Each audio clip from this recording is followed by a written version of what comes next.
This is hard. But Tasha, I owe you an apology. And I also want to name you MVP for this episode this week. And Lawrence and Issa, you're still childish adults to me.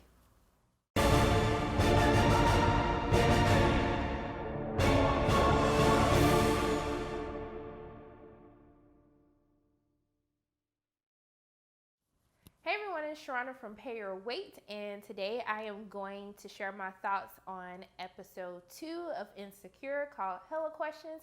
And I got a ton of hella questions after watching this episode.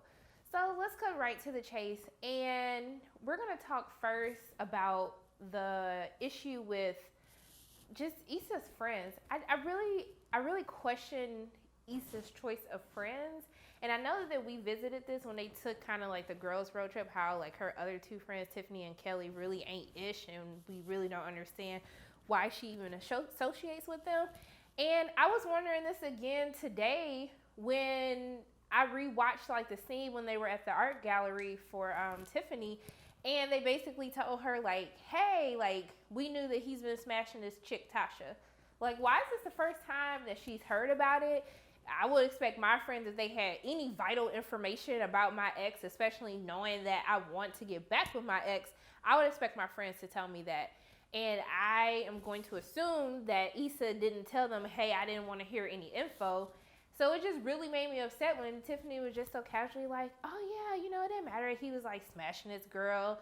And what made me even more upset was I could have gave her the benefit of the doubt if she just kept this information from her. Kind of like, you know, you don't want to be pillow talking from the stuff that like your man told you, but you tell Kelly. So Kelly, like you didn't think it would be okay to at least just tell Molly, who you know would naturally go and tell Issa, and that really bothered me. It really makes me question like her friends that she has around her. I just don't get their dynamic, and I really want them to go more in depth with that. But I still don't like Issa or Lawrence, and here's why. So I respected Lawrence, and as Kelly would say, I thought he was showing growth when he actually decided to tell Tasha that he had sex with his ex, because at the end of the day, he didn't need to tell Tasha that because they're not in a committed relationship, and it doesn't seem like they even talked about what their relationship was outside of smashing Friday through Sunday, you know, every weekend. So I respected him for telling her, and I also love the way that Tasha handled, you know, when he told her, when she was just like, you know what, you just need to go. Because I think that a lot of times men try to be honest with women, and usually when they try that whole honesty thing and see how that works, it's usually like a horrible reaction from the female, and it just kind of reconfirms like why men just choose to omit certain truths, because he just doesn't want it to be an issue. So I really did respect Lawrence for that, and I really felt like he was learning from the mistakes of the lack of communication that he had with Issa, and how that basically led to their downfall outside of her cheating. So that's why I feel like Tasha's like basically the MVP. I like how she handled the whole situation. And I don't understand why people are saying that, oh, Tasha, like, why did she take him back? They're not in a relationship. And I think that a lot of people make these mistakes, and we have these expectations of people, or these assumptions. Well, if we smashing, you know, he shouldn't, I don't think he's smashing anybody else. And that's just not realistic. And I really hope that after this, they have a conversation on what are we doing going forward? Like, what are those expectations? Do you sleep with other people? Because I got to protect my body, and don't nobody got time for you to be smashing the entire world. So I hope that we can see that hopefully in the next week's episode. But also, too, the reason why I felt like Lawrence was childish was because of how the whole interaction with Molly happened. I personally feel as though that when Molly, you know, went up to him and asked him, like, what's going on with Issa? Yeah, that's her duty as a best friend to try to figure out what's going on. But what I didn't like was how, like, if I was Lawrence, I just really felt like he should have told Molly, like, hey, like, what's going on between me and Issa is between me and Issa. And I will make sure that I reach out to her to kind of talk about what happened and just what's the status of our relationship. I just really don't think he should have indulged into the whole foolishness of telling Molly, hey, I don't want to be with Issa no more, so Molly can then go back and tell Issa. And that led into my like issue with her being childish and telling Like, why would you tell Molly to just go randomly be in the same place like where he works? I felt like you should have done that because it's something that you've done in past episodes.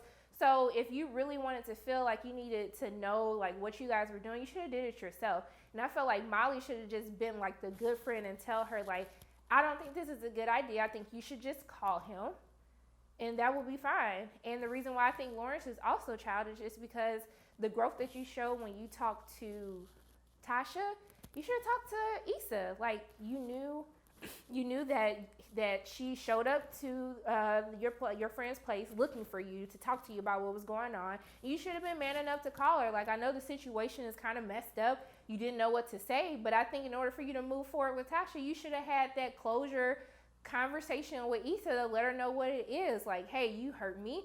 And right now, I just want to do me. And that doesn't involve you right now. And I would have been totally fine with that. So that's why I think Issa and Lawrence, they're two childish people. And they still haven't learned how to communicate. Like, say how you feel, say what you want. And if the other person doesn't want that, then move forward. And I'm okay with that. But I did appreciate the talk with Molly and her therapist about how Black women feel the need to be perfect. And how we feel that we should have this job, we should drive this car, we should be in this type of relationship at this point, and how like we strive so much to be perfect instead of just accepting and enjoying what's good in our lives right now. And I think that also tied back into the conversation that they were having with Tiffany when she was like, yeah, Derek had to move in a hotel for a couple of months because, you know, obviously I'm going to assume that he cheated, but we don't know what happened. And I think that goes to show like she felt like she needed to live this perfect life and make all her friends believe that she was in this just amazing relationship. And I think that really tied back into what Molly's therapist was talking about as our magical thinking as Black women. But then that still just goes back to the fact that they're like, how did y'all not know that y'all girls, like, man, they were living separate and like they were on rocky terms. I really just don't understand y'all friendship. But I need y'all to do better as girlfriends. I really need you guys to like support each other. And right now I'm not feeling it. And last but not least, to talk about the issue with Issa at work. You know, at first when the principal made the first comment about the law, like, oh, okay, like he's just like joking about Trump. But then when he told the Hispanic kids, like, you need to speak English on my soil, like that was a bit much.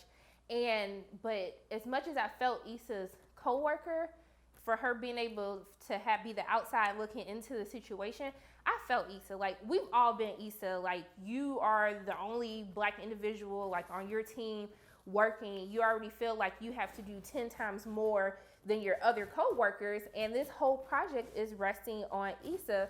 So I really felt her like, hey, you know, this is on me. Like, why mess up a good thing? Like, he got kids to show up. Like, why you tripping? Like, let's worry about our jobs and actually like helping these kids. So I got her, like, especially when he was like, you know, we gotta look out for each other. Like, we really feel the need to make sure that for most, because, you know, you always have those like one-offs who just be like, forget all the other Black people, it can only be one at work. But I really want to see like how that plays out. But overall, I just still think Lawrence is childish. I still think Issa is childish. Lawrence had a little bit of growth in this episode, but then still couldn't even be adult to like officially like dead the stuff with Issa, especially after what happened. And I mean, we'll see. Like, I don't think this whole Tasha relationship is going to work out, but Tasha's growing on me. I actually like her. I like how she's handling everything, and I just want to see how this family reunion cookout goes. I don't know if I would have invited him, but, you know, you guys let me know how you felt about the episode this week, and share your thoughts. Are you team Issa, you Lawrence Hive, you Tasha Hive, whatever they calling it? But as always, my name is Sharona Williams from Pay Your Weight. And if you like what you saw today, make sure you hit the like button, hit subscribe, share it with your friends, and I will see you soon.